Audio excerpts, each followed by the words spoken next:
Brace yourselves. Scientists think that El Niño, the weather pattern that turbocharges global temperatures and which brought us the record-breaking heat of 2023 and 24, is once again round the corner. Hi, I'm El Niño. You might remember me from such Hot years. as The weather pattern looks likely to emerge again in 2026, probably between June and August, and it will persist until at least the end of the year. And scientists think it's going to be a big one, which means more record heat coming our way soon.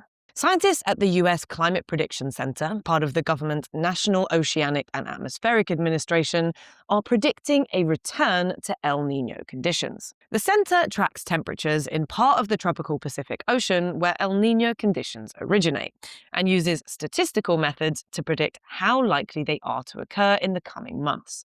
By November of 2026, there's a 3 in 4 chance that it will be moderate or stronger, with nearly equal chances of 25% of a very strong, or moderate strength El Niño. That suggests that global temperatures will almost certainly be magnified, although we'll have to wait and see by exactly how much. The El Niño Southern Oscillation, or ENSO, is a weather pattern that affects conditions across the globe. It's largely driven by the changes in sea surface temperatures, atmospheric pressures, and winds in the tropical Pacific Ocean, but its effects are transmitted worldwide by the atmosphere. Our oceans and atmosphere are intimately connected, and what happens in the Pacific Ocean reaches every inch of the planet.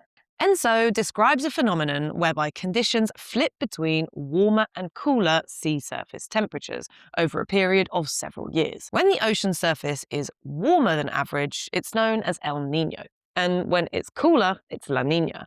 When it's about average, conditions are known as neutral. It's named El Niño because those warmer ocean temperatures usually emerge around about November-December time. Spanish-speaking fishermen off the coast of South America noticed the change often came with the Christmas season and named the phenomenon the boy child. During El Niño, warm water pools at the top of the Pacific Ocean near the coast of the South American continent. That heat produces lots of atmospheric convection because warm air rises. It's like putting a saucepan full of water on top of a big flame. As that air rises upwards, it creates empty space near the surface and air rushes in from the side to fill it. That weakens the usual near-surface winds, disrupting the normal patterns of air circulation that happen in the tropics. El Niño has knock-on impacts on weather that takes different forms in different parts of the planet. It fuels extreme heat in some places whilst cooling others, and triggers heavy rainfall and flooding in some areas whilst it brings drought elsewhere.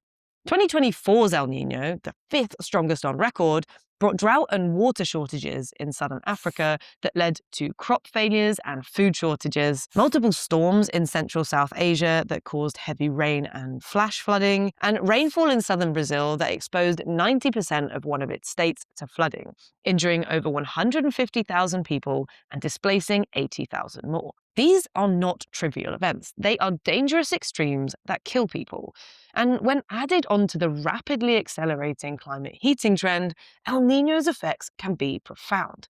Typically, El Niño years lead to higher global temperatures, which can amplify the underlying trend caused by human-driven climate heating. The last time we had an El Niño, global temperatures reached record highs, with the pattern piling on extra heat for the record hot years of 2023 and 2024. And the stronger the El Niño is, the higher the likelihood it will create the conditions for higher temperatures and extreme weather conditions to occur. So when I tell you that news reports are warning of a super El Niño, you best believe we're in for another crazy climate year. One of my very earliest videos was actually about ENSO, and I was on the verge of making it unlisted because embarrassing, but I decided for your viewing pleasure to keep it viewable. So if you want to giggle and you want to see baby Gilbz explaining ENSO, then check out this video over here.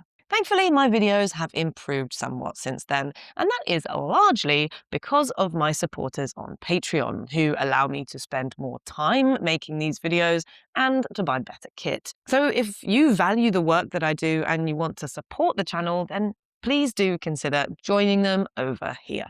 And if that's not possible for you right now, then absolutely no stress. Liking, sharing, and subscribing goes a really long way too. Right, till next time.